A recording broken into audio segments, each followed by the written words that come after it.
நல்லா கறக்கு முறுக்குன்ட்டு தேங்காய் பால் முறுக்கு வீட்டிலே எப்படி செய்யலான்னு பார்க்கலாமா?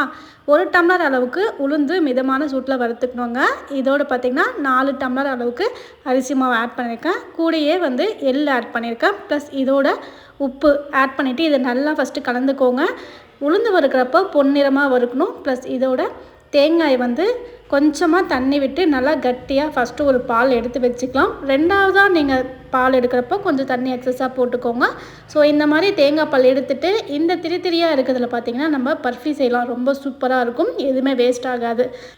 வறுத்து வச்ச உளுந்தை மிக்சியில் அரைச்சிட்டு ஒன்ஸ் ஜல்லிச்சிட்டோம் அப்படின்னா அதனுடைய திப்பி எல்லாமே வந்துடும். இதோட தேங்காய் பால் ஆட் பண்ணி நம்ம கொஞ்சம் கொஞ்சமாக கிளறணும். வெண்ணெயை பார்த்திங்கன்னா நல்லா உருக்கி இந்த மாவோடு கலந்துட்டு நல்லா சாஃப்டாக பிசைஞ்சு எடுத்துட்டோன்னா மாவு ரெடி. நான் இந்த குழலில் தான் போட்டிருக்கேன். கொஞ்சமாக தேங்காய் எண்ணெய் உள்ளே அப்ளை பண்ணியிருக்கேன். ஸோ நான் தட்டில் தான் இந்த மாதிரி போட்டு எடுப்பேன். டைரெக்டாக அப்படியே ஆயிலில் போட வராது. நல்லா சூடாக எண்ணெய் கொதிச்சதுக்கப்புறம் முறுக்கு போட்டிங்கன்னா நல்லா கறக்கு முறுக்குன்னு சாப்பிட்றதுக்கும் சாஃப்டாக வரும். லோ ஃப்ளேமில் வச்சிங்கன்னா சரியாக வராது. ஸோ சுவையான தேங்காய் பால் முறுக்கு நம்ம வீட்டில் ரெடி.